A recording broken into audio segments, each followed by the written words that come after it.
단순히 모텔에 간 영수증이나 차량 내비게이션에 수없는 모텔들이 찍혀 있다는 증거만을 가지고 상간자 소송을 하는 것은 비춥니다. 소송을 할 때에는요, 소송 상대방의 인적사항, 즉 이름과 주소는 알아야 소송이 진행이 돼요. 그래야 소장을 받아볼 수 있을 거 아니에요. 그런데 이 사건은 그 상간녀의 연락처 하나만 아는 사건이었습니다. 상간녀는 아무래도 본인의 이름하고 집 주소만 안 알려주면 본인에게 소송을 제기 못할 거라고 생각을 해서 신상만 안 알려주고 열받게만 만든 것 같은 느낌이었어요. 그런데 안녕하세요. 가사이혼 전문 변호사 최선혜 변호사입니다. 제 사건 중 최근 위자료까지 다 받고 끝난 상간자 소송이 있는데요. 이게 정말 레이트판에 올라가면 상간녀가 제정신이 아니다, 정신병자다 라는 댓글이 수백, 수천 개 정도 달릴 정도의 스토리가 있는 사건이었어요. 그래서 오늘은 상간자 소송은 어떻게 준비해야 되는지, 그리고 어떻게 진행되는지 간단히 설명을 드리면서 최근 종결된 레이트판에 버금가는 이 사건도 같이 소개해 드리려고 합니다. 내 배우자가 바람핀 것을 우연히 알게 됐다. 아니면 바람핀 것과 같은 강력한 정황이 보인다. 이럴 때 가장 먼저 해야 될 것이 있어요.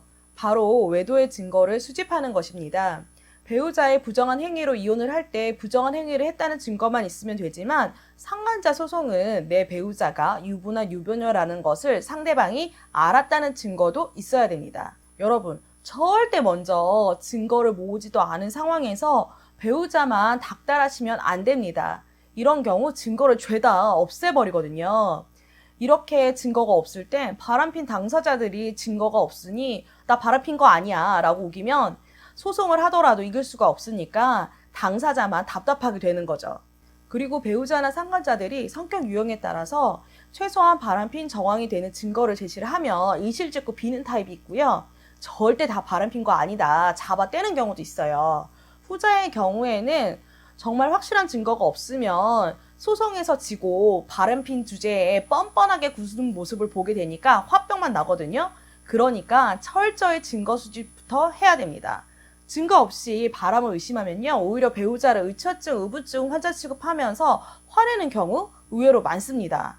정말 피해자가 가해자가 되는 거죠. 가장 좋은 증거는 카톡에 서로 간에 연인만 할 수 있는 애정 표현을 하고 커플이나 찍을 수 있는 찐한 스킨십이 있는 사진이 있는 경우, 아니면 상당한 양의 문자나 통화 내용이 있는 경우, 그리고 배우자 스스로 불륜 사실을 인정하는 내용의 녹취록이 있어야 되는데요. 저는 사실 배우자가 운전하는 차량의 블랙박스를 한번 찾아봐라 이렇게 말씀드리는 경우가 많아요. 의외로 블랙박스가 증거가 되는 경우가 많거든요. 바람을 피우는 분들은요, 들킬 것 같다고 생각하는데 가장 먼저 하는 일이 블랙박스 영상을 지우는 것입니다. 그리고 차키를 절대 배우자한테 주지 않더라고요.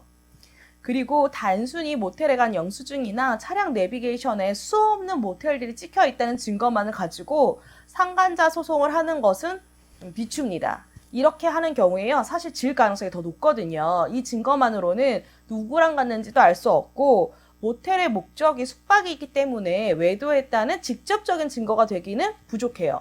하지만 불륜을 했다는 다른 증거가 있는데 상간녀의 집이나 회사 근처에 모텔을 간 영수증이라면 정황 증거가 될 수 있습니다. 실제로 저희 법인에서 진행한 사건 중에 상간녀의 회사와 집 근처 모텔 영수증 수십 개가 나와서 정황 증거로 인정된 사안이 있었거든요.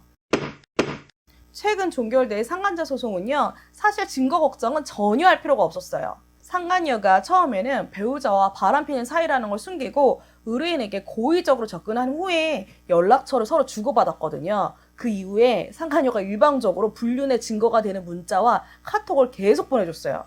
그 증거 중에는 상간녀와 배우자의 배드신 사진도 있었어요. 이건 사실 이혼시키려고 작정하고 일부러 보낸 거예요. 연락을 무시해도 계속 문자 보내고 전화하고 나중에는 의뢰인이 지쳐서 차단까지 했습니다. 그런데 되게 웃긴 건 뭐냐면요, 절대 본인의 주소나 이름은 정확하게 알려주지 않는 거예요.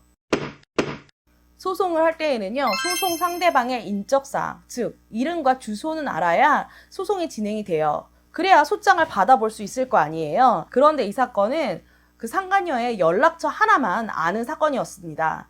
상간녀는 아무래도 본인의 이름하고 집 주소만 안 알려주면 본인에게 소송을 제기 못할 거라고 생각을 해서 신상만 안 알려주고 열받게만 만든 것 같은 느낌이었어요. 그런데 이렇게 휴대폰 번호만 아는 경우에도 본인 명의의 휴대폰이 맞다면 신상 확보가 가능합니다. 우리나라 3사 통신사에 해당 휴대폰 번호를 이용하는 사람의 성명, 주소, 주민등록번호를 알려달라고 법원을 통해서 문서 제출 명령을 하면요, 신상 확보가 가능하거든요. 이렇게 어느 정도 신상 확보가 되면요, 법원에 보정 명령을 받아서 소송 상대방의 주민등록 초본까지 발급받을 수 있어요. 일부러 이혼까지 시키려고 불륜의 증거를 잔뜩 보내고 뭐 7년을 만났다, 내가 돈까지 빌려줬다 하도 날려서 사실 상간녀가 싱글일 거라고 생각을 했거든요. 그래서 이혼시키고 자기랑 같이 살았으면 하는 마음에 이 난리를 떨면서 이혼을 시키려고 하나 이런 생각이 들 수밖에 없잖아요. 그런데 여기 반전이 있었습니다. 상간녀의 주민등록 등본을 보니까 사실은 상간녀께서 20년 가까이 같이 산 배우자가 있더라고요. 이혼 소송을 하면 같이 상간자 소송을 진행할 수도 있고 아니면 이혼은 안 하고 상간자 소송만 할 수도 있는데요. 이혼을 안 하고 상간자 소송만 하는 방법은 제가 이전 영상을 이미 한번 올렸으니까 확인하시면 좋을 것 같아요. 이혼 소송과 상간자 소송을 같이 진행하는 경우에는 대부분 이혼소송 선고일 후에 상간자 소송 선고를 하세요.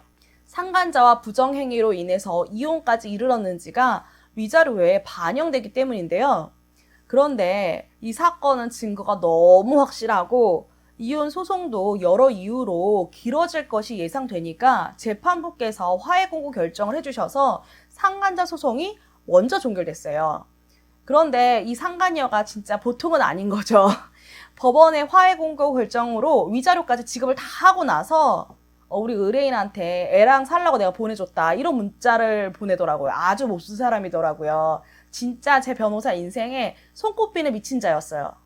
그리고 이분의 배우자는 또 불륜 사실을 다 알게 됐는데도 와이프 변호사 선임 비용도 대주고 이혼도 안 하고 살겠다고 하시는 것으로 알고 있는데, 그럼 화해하고 두 분 잘 사시지 피해자의 의뢰인한테 소송 후에 이렇게 끝까지 미친 문자를 보내는지 제 상식으로는 정말 이해가 되지 않습니다. 여러분, 저는 사실 사랑과 전쟁이나 이런 느낌의 막장 드라마를 즐겨보지 않는 편인데요.